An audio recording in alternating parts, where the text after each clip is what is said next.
And we are live here on the Impact Money Show. Welcome on your TV screens in Texas and Louisiana. We're on the Smart Money TV network, as well as streaming around the world on X, LinkedIn, YouTube, and more. We are obviously the world is on fire. It's on fire as we go into our day here. The markets are a bit tepid as we go in. Gold is down a bit. The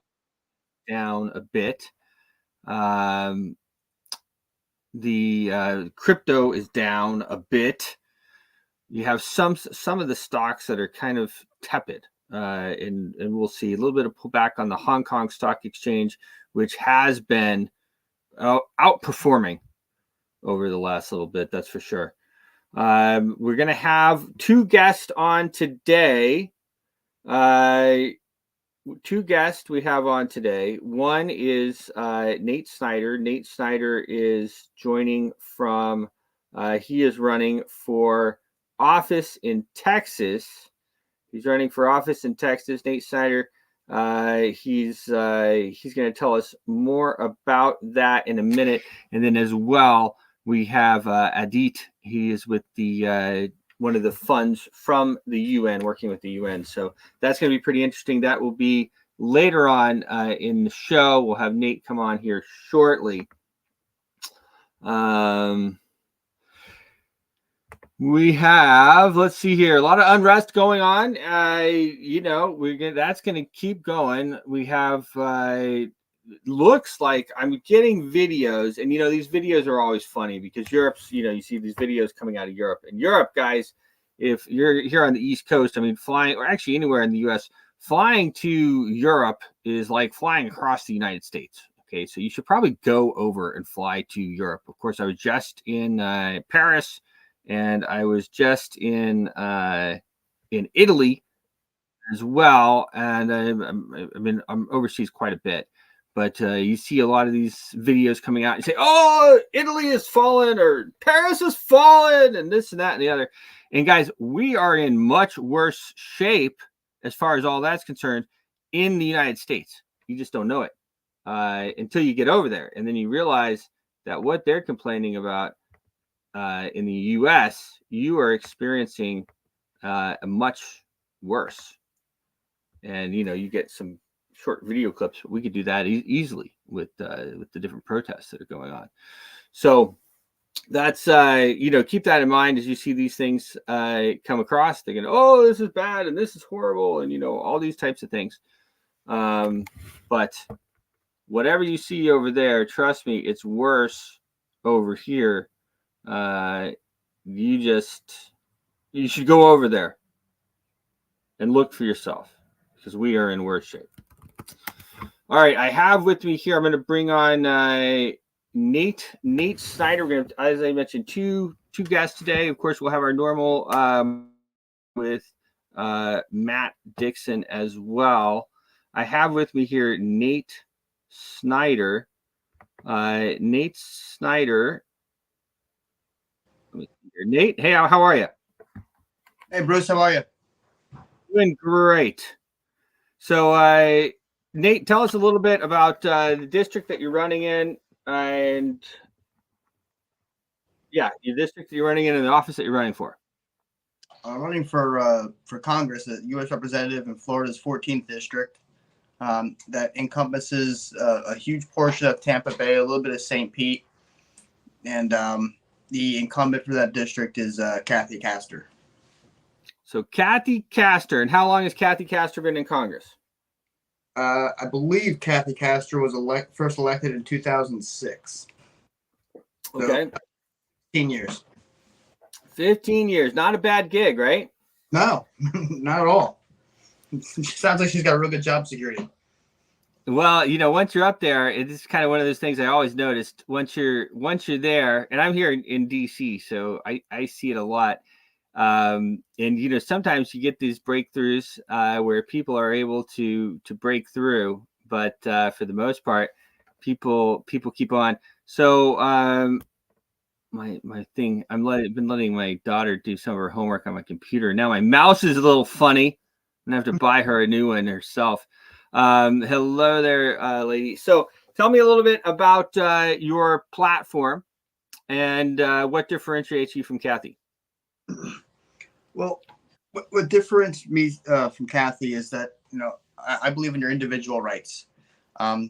She believes that there should be a federal oversight on, your schooling, your charter schools, and I believe in your individual liberties. I believe that the Constitution was written, and how it's written is how it needs to be followed.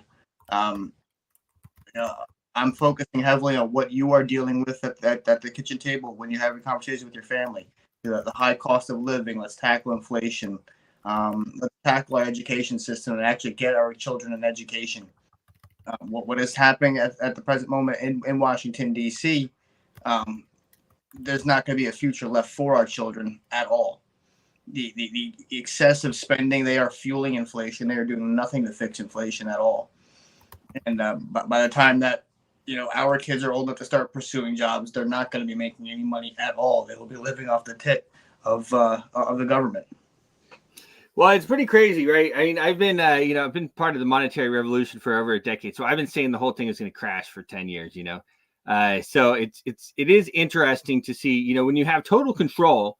When you have total control over the monetary system, like the central bank has, where they can print as much as they want and they can tax as much as they want.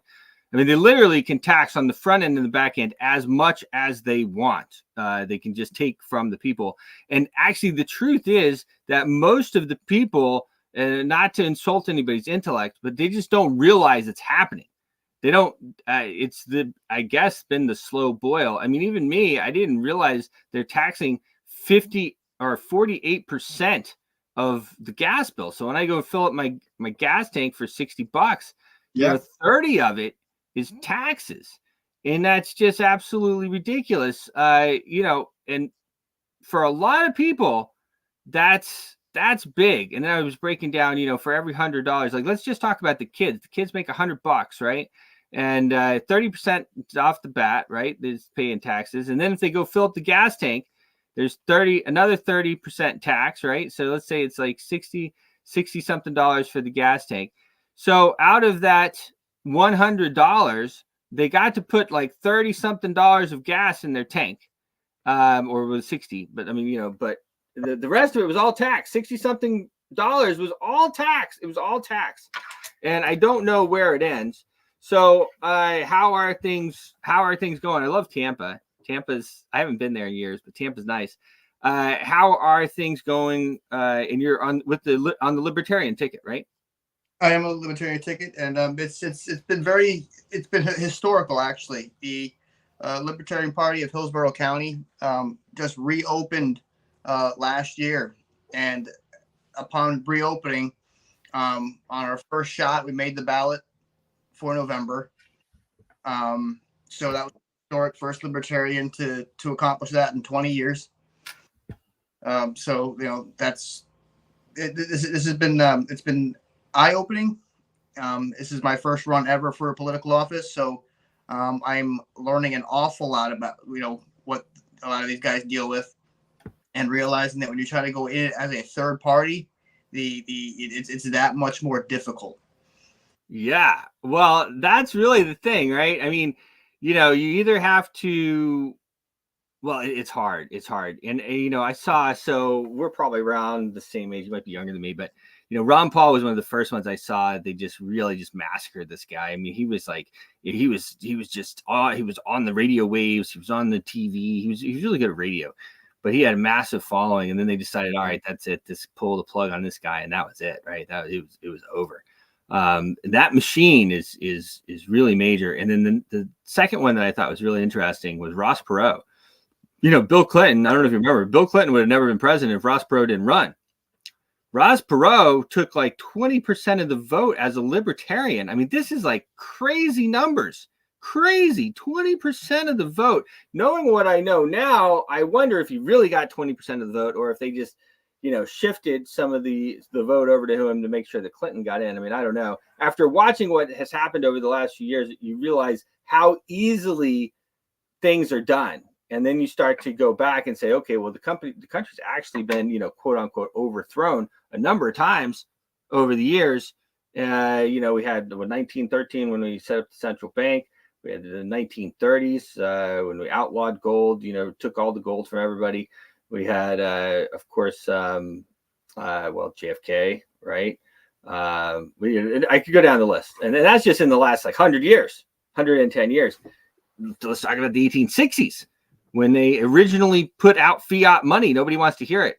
They originally started printing fiat money. Abraham Lincoln, everybody loves to say this guy was, I'm not saying he was a horrible guy or anything, but he put us on fiat money. And it wasn't until 1900 that they started the gold standard, and or they tried for 30 years. So that's pretty interesting. So you're running against this person. They are the incumbent. Congratulations on getting on the ballot. Is there a Republican running as well? Well, the Republicans in Florida don't actually have their primary until August 20th. Okay. So there are 5 people running on that ticket. And that actually makes trying to get your message out that much more difficult because nobody's paying attention right now until after August. So, but we're getting it done. We're getting the message on out there. I think once you start letting people realize that the way that you are being taxed is, has actually been ruled a couple of times, not even being correct. Especially the amount of times they shot down the income tax and said, no, you can't do that. No, you can. Then suddenly they, here it is. Could you imagine if you had no income, weren't paying income tax? It's 38% more money in your pocket every year. Oh, it's unbelievable. It's unbelievable. And people just don't realize it. And, first of all, income tax is supposed to be voluntary. Second of all, the central bank started in 1913 and the IRS also started in 1913. And so we've had this, we basically are taxed by the central bank, and then the government is, just kind of operates. But the government, since the central bank is the one that basically levies the tax on the front end and the back end, through inflation or dilution of their holdings and, tax, because even just to service, there's 34 trillion or 34.7 trillion, I think right now in money that we supposedly, and I say supposedly, but we supposedly owe the central bank, because the central bank fronted the paper money to us. The money to service that is actually collected every year. So 1.6 is what they collected, or what they were planning to collect in federal income tax in 2023, and that's what they need to service the debt on that 34 trillion. So that's why they're trying to scheme ways to increase your taxes, because they have to increase your taxes, because next year we're going to be further in debt to the central bank. Well, next year, if they have their way, you'll have an unrealized tax to pay at 25% and 44.8% capital gains tax to pay. It's unbelievable. The unrealized. They tried to do that in Europe. I'll have Matt on in a second. I'm going to ask him. I don't think they got it through, because how can you pay unrealized? I mean, how can that even happen? The markets go up and down, so it's kind of like, I feel like that's a bit like the boogeyman. I don't know why they're doing it. I think that for the most part, these politicians, they do things on purpose most of the time. They you know what I mean? So I don't know why they're pushing that. Probably it's the old, I'm going to go really, really harsh, and then when I give them what I really plan on giving them, they won't say, oh, well, that's not as bad as that. And I think that's what we're looking at. So they're not going to really do the unrealized gains, but they're going to push so much taxes that you would have been like, no way. But at the same time, you're going to be like, oh, well, there's no unrealized gains, so I guess it's not that bad. That's a little bit better type of ordeal, right? Well, yeah. The unrealized gains is strange, because, like, okay, so you can hit me with an unrealized gains on a house, that I haven't received any type of income on, but do I get, let's just say that the value of the property drops, do I get a refund? Oh, exactly. Then are they paying me? I mean, let's not even talk about Bitcoin. I mean, Bitcoin, I saw there was a groan across the US. I mean, what in the world? Like, all right, so Bitcoin goes up to 69 and then it goes down to 17. I mean, come on. What are you going to do? All right, so we're coming to the end of this segment here. How can we help? How do people get a hold of you? How can they help you? We are a third party. Florida is a very expensive state to try to run a campaign on. So Donations always help. I could use help people making phone calls. You can get information from me from my website at snyderforfl.com. Snyderforfl.com. Nate Snyder, thanks so much for coming on. I know it's early in Florida. I tell everybody I was just at this government blockchain event, and I said, yeah, it keeps me honest. I'm up there, doing this thing. I finally got into the stride where I was on my other things. So now I wake up before my alarm every day. I guess I'm on the cycle. So thanks so much for coming on. Guys, check them out. Snyder for Florida. Snyderforfl.com. We'll follow up, my man. Thanks for joining. All right, Bruce. Thanks, Lana. Cheers.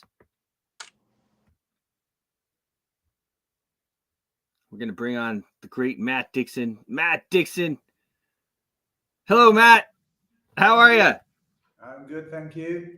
Yeah. Amazing. So, we've had a slew of people that are running for office that want to come on the show. So we're going to start. We'll see. I have another 2 or 3 that want to come on. And, of course, we have all our interviews and everything. Everybody loves the show, Matt. They love the show. Good. Awesome. Excellent. So you're expanding the show as well. You're getting more and more viewers, I understand. We are. We're getting more and more viewers as well. And I guess, it's a good time, too. You know what I mean? It's not too late over in the other side of the world. And it's early over here. And, of course, the TV works well. And, we're having a good time. You do a great job. And I think I do, too. And we're pushing it. So good. That's for us. Yeah. Well, I'll jump in and share my screen. Oops. Sorry about that. All right. Yep. So, all right, we're on your screen here. We got the map 2024. Yeah, so I just thought this would be interesting to look at. Nothing in particular, but it's actually quite interesting to see the levels of inflation around the world. So we've got US there. It's measured at 2.9% there, which, it's still obviously almost 50% above. I think it is fractionally out of date because I think inflation's actually ticked up a little bit since then, but maybe PPI I think is 2.9 actually. So that's fair. It's an almost 50%, 45% or whatever above the target rate. So they've still got some work to do there. But quite interestingly, you go to Mexico, 4%. And I think everybody's target is ideally around that 2% mark. Interestingly, you see Brazil but then you go down some of the high, you got Argentina, 249%. So the cost of your goods are going up 2.5 times every year. So you buy a loaf of bread, if it costs $1 this year, you're talking $2.50 next year, aren't you? Or is it $3.50? If it goes up to 50%, it's a lot anyway. So just quite interesting. Again, China 1%. Next door we've got Russia 6.9%, which again is actually pretty unsustainable long term. But the advantages sometimes of having high inflation is it actually inflates your debt away. And there could be an argument to say that that's maybe why the US have allowed inflation to get slightly out of hand. It did go quite a lot higher before, because high inflation actually allows you to inflate the debt away. So the value of that debt is actually worth less because money is worth less every year. And so as you're printing more and more money, yes, you got inflation, so the cost of goods is going up, but actually the real value of your debt, because the debt, if you borrow $1 billion, that $1 billion, basically, if you're inflating the money supply, that $1 billion is actually worth less when you take inflation into account. And so it's actually in the interests of countries sometimes when they've got a massive debt burden to allow inflation to run away a little bit because it just lessens the burden. So as I say, Russia there, then you've got Iran. So all those more troubled and more closed economies like Iran, 37.5%, but you've got Egypt 32, Sudan 145, and many others. Australia had a rate decision today. They actually kept the rates on hold. They're at 3.5%, but a little bit like the Fed, they're a little bit concerned about the high rate of inflation, but they didn't raise rates. I think they're also concerned about the rate of growth in the economy, so they don't want to raise rates. So they're a little bit trapped, a little bit like the US. But we've had a nice little breakout. Actually, I'll probably go first of all before we look at dollar index, and I'll keep it reasonably short because I think you have another guest again later, don't you? Or have you got another? We do. We have Edith from the UN. It's a very interesting interview, actually. Fantastic, yeah. Yep. So just have a very quick run around the markets then, just for a recap. So Bitcoin has been really interesting. So I think that we've had 5 waves higher here, and I measured the Fibonacci extensions. So for example, if that's wave 1, that's wave 2. Wave 3 actually took us to exactly 2.618. So it's just amazing over and over again. These fib extensions, you're expecting wave 3 to go to a minimum 1.618. Next target will be 2.618. Next target after that will be 4.236. That's right up here. So we've already got a wave 3 precisely equaled to 2.618. That Fibonacci golden ratio is 2.618. So that's quite amazing. So then we've got a small wave 4 down, a wave 5 up. So that 1, 2, 3, 4, 5 completes one cycle of an Elliott wave cycle, and then we get a correction down. And I think we may well retest this trend line here. We mentioned that the other day. So the good thing is we actually came out the other day when the price was right down here, and we said this is potentially a triangle, an ABCDE triangle. The E wave is the only one that's allowed to overshoot the triangle trend lines, which is exactly what happened here. But it's the only one. It's not allowed to overshoot too much. So it overshot to about the maximum it's allowed to, and then price came back up. The good thing is we see it come up in 5 clear waves, as I say, with the wave 3, exactly 2.618. So for me, it's a perfectly valid wave, but those 5 wave cycle make up a larger wave 1. And then we're getting a wave 2 back. Then the next wave, once wave 2 is complete, and as I say, I think wave 2 could well just challenge this trend line here, this triangle trend line around here where I've got the arrow cross over here. That's a reasonable target. It's not a guarantee, but it's a reasonable target for the wave 2 pullback. But then if we get then a wave 3 to the upside, that should be very, very impulsive. Wave 3 is normally the most powerful, impulsive, strong wave in the direction of the trend. And the direction of the trend is currently higher with Bitcoin, even though just showing short term here, I'll just zoom out a little bit, just so you can see. You can actually see that the main trend is actually consistently higher on Bitcoin. And this is just what's called a consolidation, a sideways consolidation. A continuation pattern is a triangle. So that's what we have here, this continuation pattern. And then price should continue to the upside. And if we get a solid wave 3 from here, we would then expect that to be at least 1.618. So it might be just worth measuring that for you to give us a target. If this is indeed, it won't take me a moment to do. If this is indeed a larger wave 1 from the top of that wave 5 to the bottom of where I started counting there, if that is indeed a wave 1 and wave 2 were to retrace here, the wave 3 target would be 1.618, which would be the minimum target I would expect for wave 3, takes us to 76,500 for Bitcoin. But if prices were to go then to 2.618, the next one is 85,000. So I have actually said that that's the kind of favored target zone for me, is the 85,000 sort of area for Bitcoin. So if this is a triangle, which indeed it looks like, and the thrust looks really correct because it's a 5-wave move, then we get a pullback and we should continue impulsively to the upside. So I believe very soon we should see a new all-time high for Bitcoin. So again, no absolute guarantees. We can't give advice here, but the charts are telling us that this is the most likely outcome at the moment, is that we should see a new all-time high for Bitcoin fairly soon. But just short term, we do expect probably a bit more of a pullback, possibly to this support zone here, this diagonal line here, which is signaled by this big red arrow. So from there, I'm expecting higher. Same with most other cryptos. As I said yesterday, I won't run through them all, but we've had a nice little bounce back on BNB. We saw it still in consolidation yesterday, and we said, because of all this consolidation, sideways, choppy action, we should break higher and again break above the previous high of 645. We should break above that for BNB.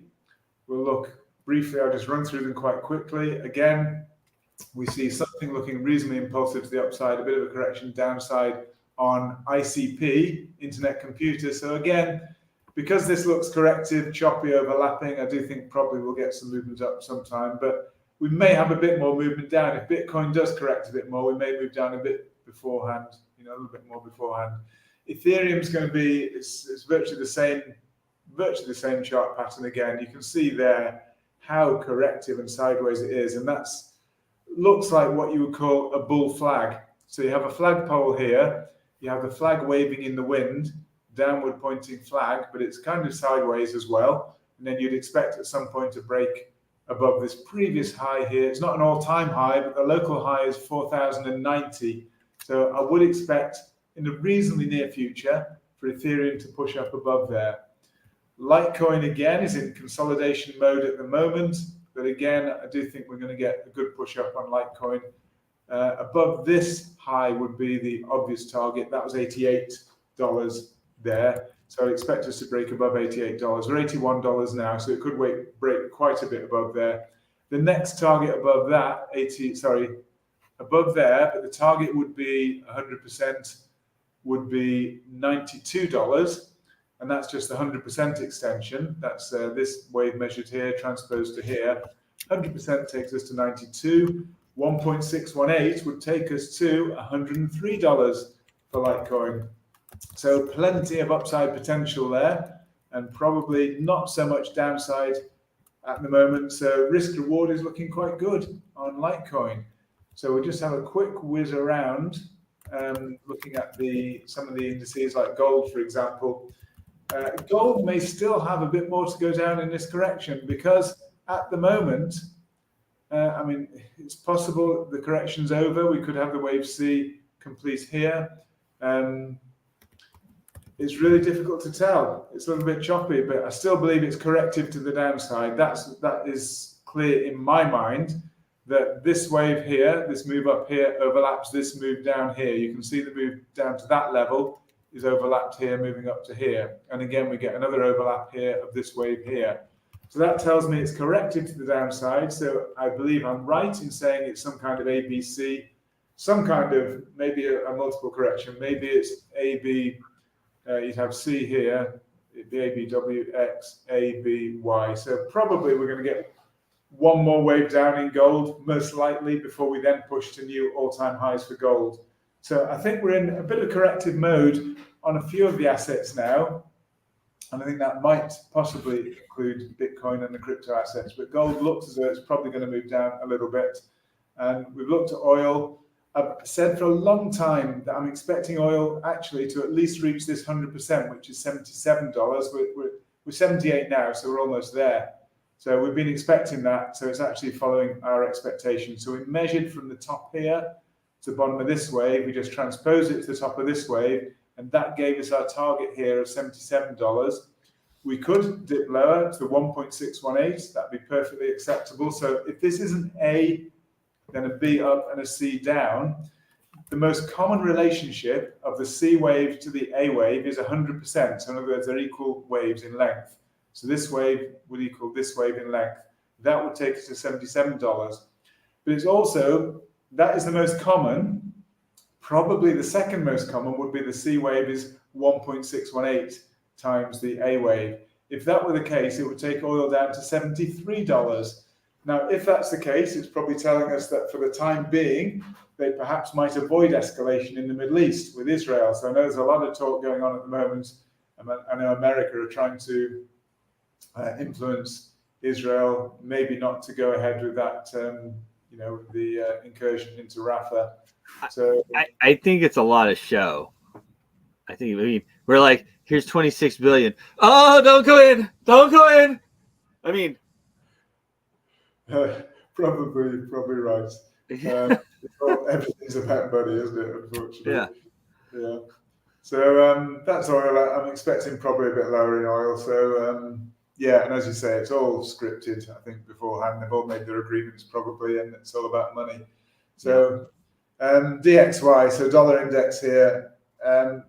Again, a little bit of lack of clarity because we didn't reach the upside target quite on dollar index. So we may push up and revisit that target, or maybe we've started to move down. This could be what's called a leading diagonal, 1, 2, 3, 4, 5, where it's the one case where overlap is allowed. As actually you have what's called a leading diagonal. You can also have an ending diagonal. So it never occurs in a wave 3, but in wave 1 and 5 it can occur. So potentially this could be 1, 2, 3, and working on wave 4, and then we could continue down. If that's the case, it means actually the dollar's already peaked.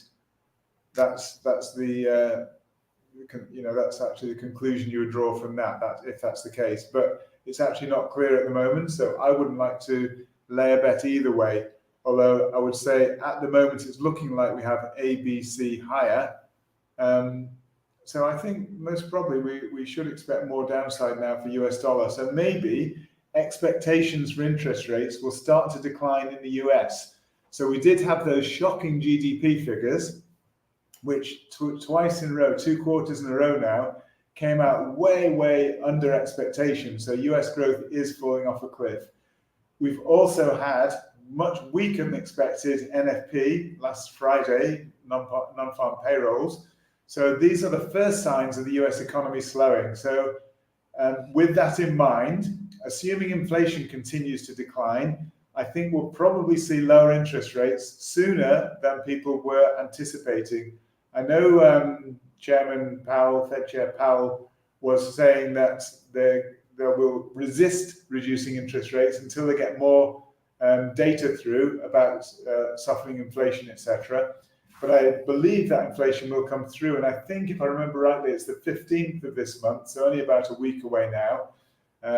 Just a week tomorrow, isn't it? I think we have CPI figures, so these will be watched absolutely eagerly, hawkeye, watching these figures, the CPI figures, because if, as I actually expect, they're going to come out lower than expected, then that'll be a massive boost for risk assets. So whilst we might be choppy and we might tread water until then, because the markets never want to take a position before they know the data, but when that data comes out, if it's softer than expected, if the CPI comes out lower than expected, you can expect a lowering in expectation for interest rates. In other words, they're going to be dropping rates then sooner than what is now expected. This will be a massive boost for risk assets. So this is what I believe is going to drive Bitcoin and cryptocurrencies, Bitcoin in particular, to an all-time high, and other Bitcoin and other cryptocurrencies into a rally, and possibly even the SPX, which I'll just show now. Possibly SPX will take us to another brand new all-time high. So maybe this correction from here, again, there's quite a bit of overlap here. So maybe this is just an ABC correction of some sort to the downside. I'd need to expand it and look on shorter time frames. I mean, it's hard to say right now, but it does look kind of choppy. I'd have to look at it and analyze it properly. But maybe this is just a correction that we had from the all-time high that we saw here on the S&P 500, which was all-time high there was 5,280. That was the all-time high. We're currently 5,184. So we're not a long way off. We're actually just 100 points away from a new all-time high. So again, we could be moving impulsively to the upside. So if we see lowering of expectations on interest rates, you can be reasonably confident, if that happens, that we're going to see a new all-time high on not just Bitcoin, but also the S&P 500. So that's interesting. But what is really interesting for me is, even if we see a new all-time high on Bitcoin, I do actually think that we will be retraced quite deeply, because this, if it's a triangle, remember I said yesterday, triangles are what's called a pre-terminal wave. The thrust from the triangle is the terminal wave. So the thrust should be in 5 larger waves. We've had 5 small waves making up wave 1. We then got wave 2 down, 3 up, 4 down, 5 up. That will make the whole cycle thrust from the triangle, but that will be the terminal thrust. So in this particular larger cycle, in Bitcoin, which again, you're breaking them all down, this is some kind of wave 3, this is some kind of wave 4 triangle, and then the 5th wave will be the end of the cycle. Then we would expect quite a substantial correction from new all-time highs. Now, I'm not saying what those will be. We just did examine if it's 100% 1.618 84, 85,000 potential initial target will be perfectly reasonable for Bitcoin. But then that should be the completion of a cycle, because this triangle should be the pre-terminal wave. The thrust from the triangle should be the terminal, and then we should get a good sized pullback on Bitcoin. So we need to be aware of all this and monitor it very, very closely. But the data is what will drive it, and the geopolitics is what will drive it. But the data, I believe, will be softening, and so we should start to see, we should get a real reason for a crypto rally in the near future if that CPI falls. And just finally, just have a quick look through all the meme coins. They're basically all pretty well flat. Let's just see Bruce's favorite Doge there, virtually flat, 1% higher, 0.96 higher. So they're pretty flat. Booker memes down 2%, but the market's relatively flat. One of the best performers right now is Sol, up 2.4%, and Bitcoin at 1.34. So that's pretty much a wrap for today, Bruce. But overall, I think it's quite promising that we should be beginning to see the first steps of a move towards a new all-time high for Bitcoin, S&P 500, and some other crypto assets with it.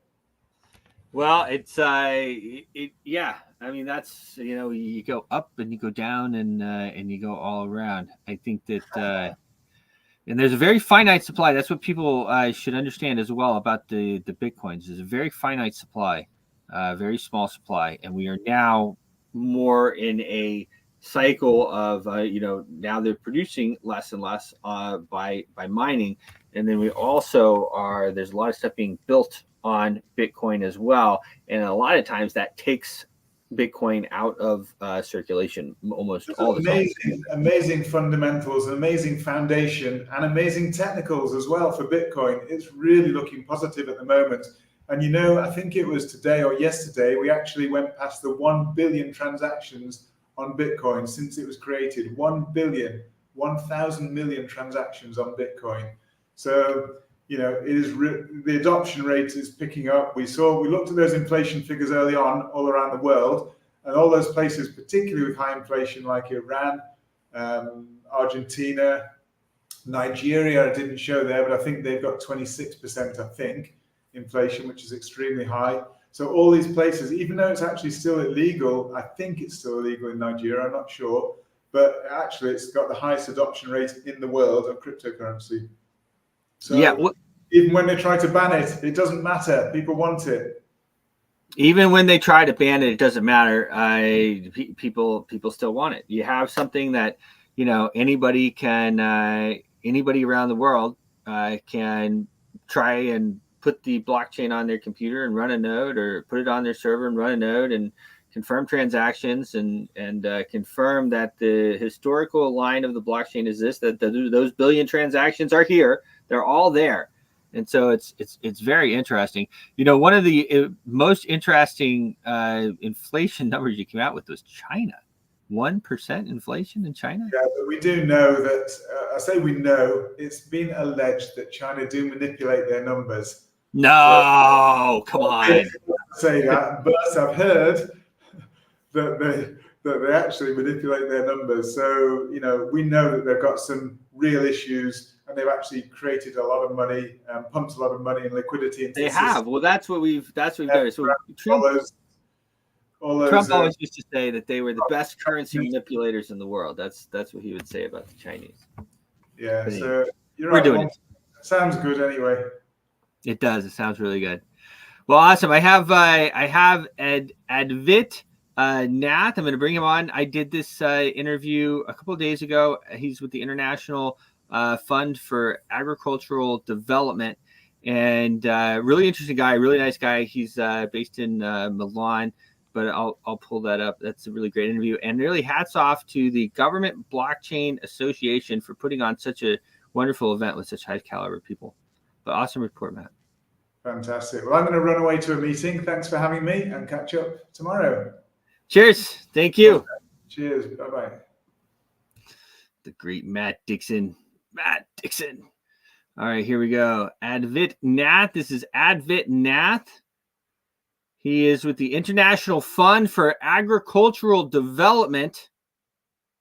at the United Nations. Very interesting interview. Really great guy that I had with him. Let me go ahead and play this for you. This is at the Government Blockchain Association. You see GBA right behind me.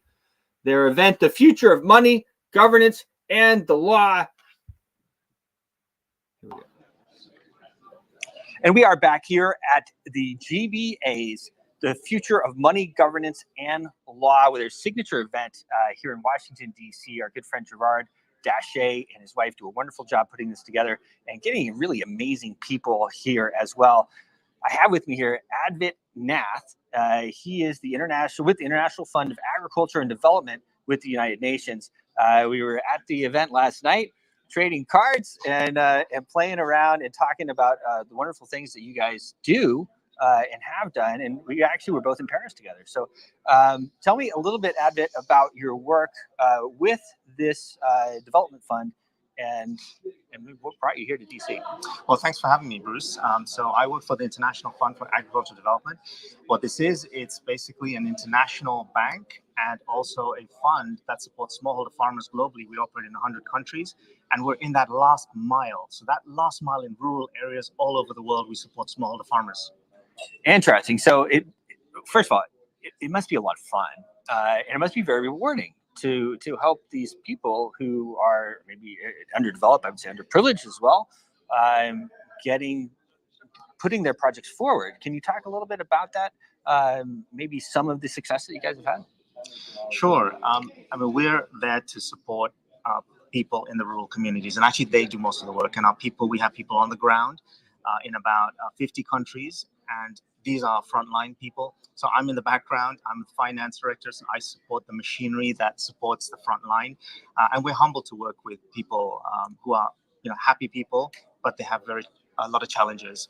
And with COVID and the climate change issues, things are much worse for farmers. Now, farmers provide 1/3 of the food supply. So probably one of your meals was by a smallholder farmer, and they've been struggling lately.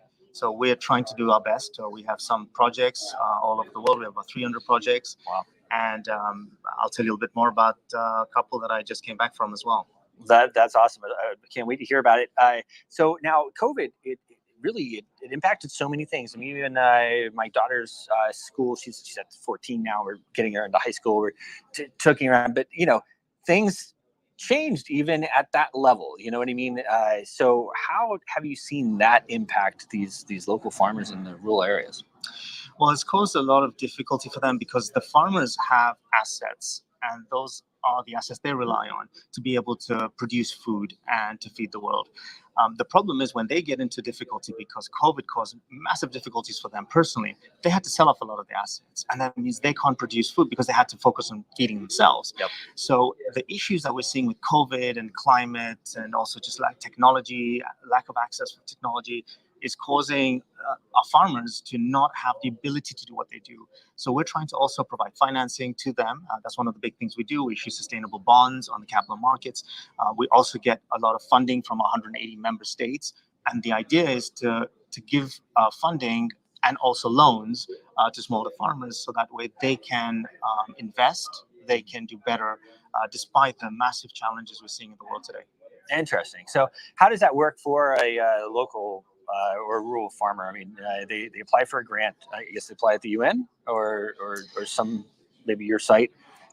Yeah, there's a process. So the way it works is we work a lot through governments because we have programs that the governments say that these are their national priorities. I got it. We guide them as well. We work with them on making sure that, for example, women farmers are given more resources, given more opportunities, as well as youth, because we're focused on trying to empower folks in the field.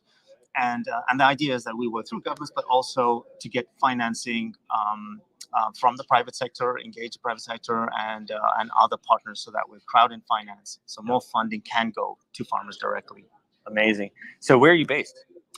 Well, it's not a hardship location. It's Rome, Italy, which is really nice. But we work in 50 countries around the world. So I'm on the road often, trying to support our teams as well. Now, are you Italian? I'm not Italian. Okay. No, I'm originally from the Himalayas in India, but I love Italy. My two kids are born in Italy, so my daughter and my son are both sort of more Italian than anything else. That's interesting. What a great culture. I mean, I told you, my wife is family's from there. They're all citizens. They'll all accept me. They laughed at me years ago, and I'm like, yeah, you're laughing now. I should have a passport too for Italy. I think we all want to be Italian secretly, Right? And you have a direct line there, as I know. So one day. Thank you. Well, actually, we were in during my daughter's confirmation, and they were talking about this bishop and that bishop, all the Italian guys too. So a lot of people, there's a lot of great Italians. Rome is a wonderful place. So amazing work. You did mention that you would talk to maybe about one or two of the instances. I'm super curious. Sure, happy to. I was in Bangladesh recently, and we were there to film some of our projects as well in virtual reality. So we had a team from Milan that came in there. They put on their patented cameras, and they filmed in our projects with the permission of the farmers, of course. Mm-hmm. And what was great is to see how resilient the people in the rural areas are.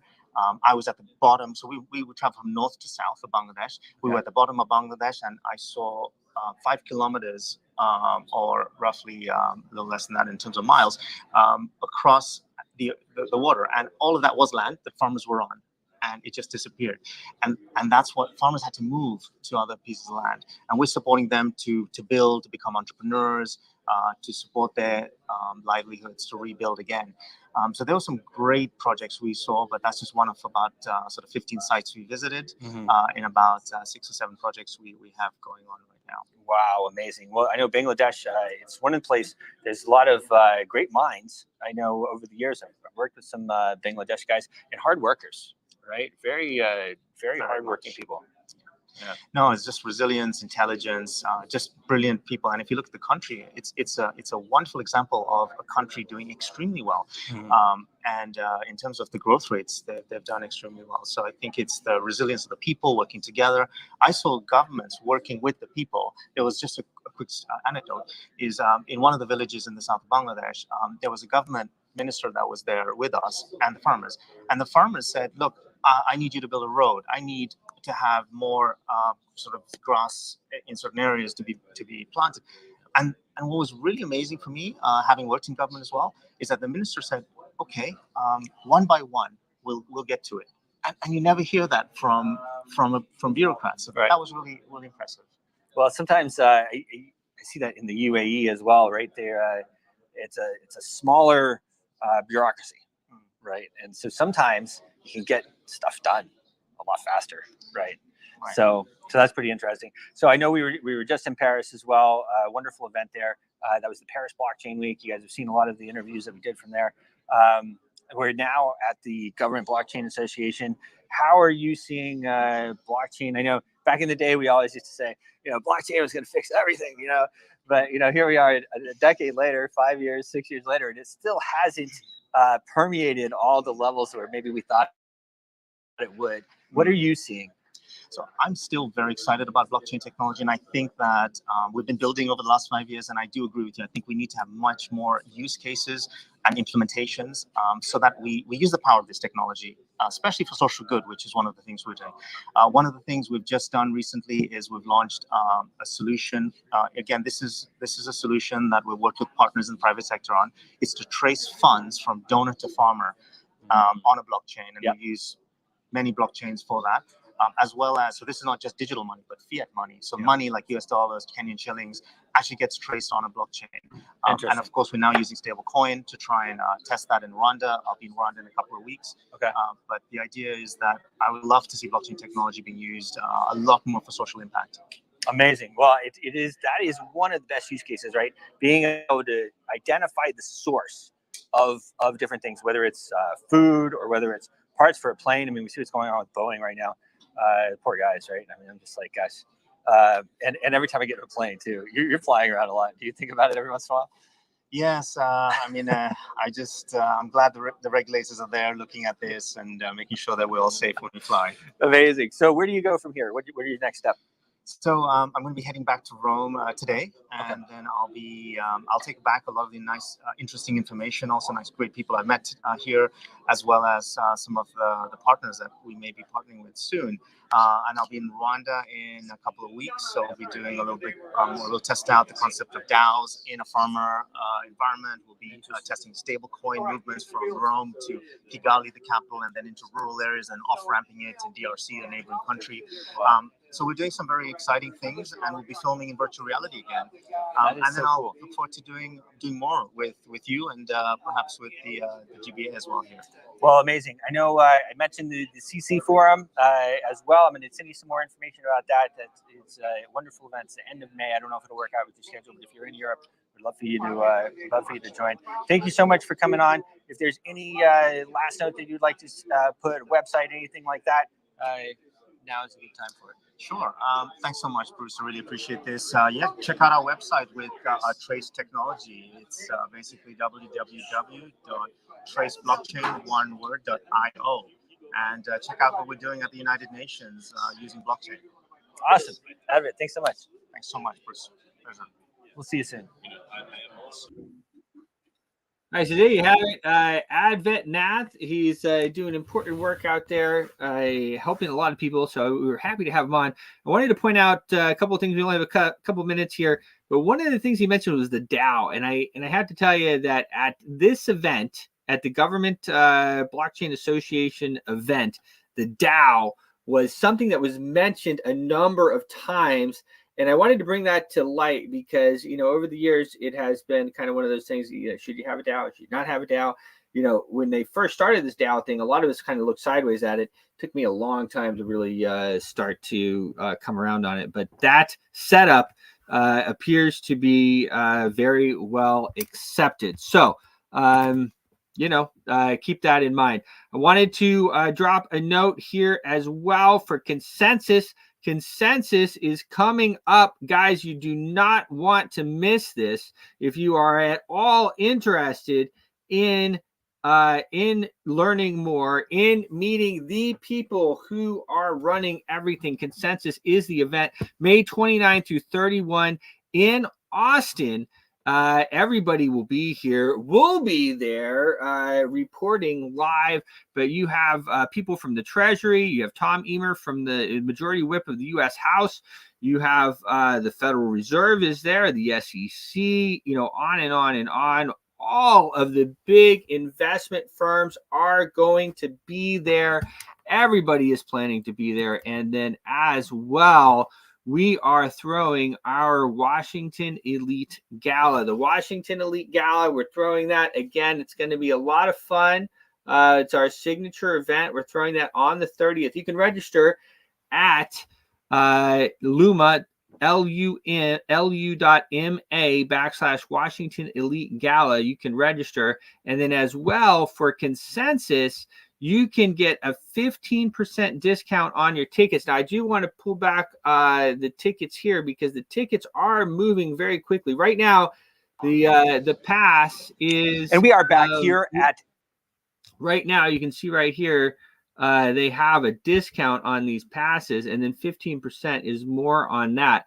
But these discounts are not going to be there for long. They're not going to be there for long, so make sure that you get it.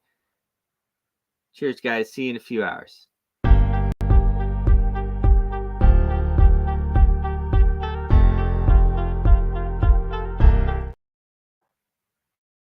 Your voice is powerful. When combined with social engagement, it's a force for change. Decentralized media paired with free speech is the catalyst for an empowered world and a unified, invaluable ecosystem. Join Global Boost, become a champion of free speech, and help to reshape the future of media.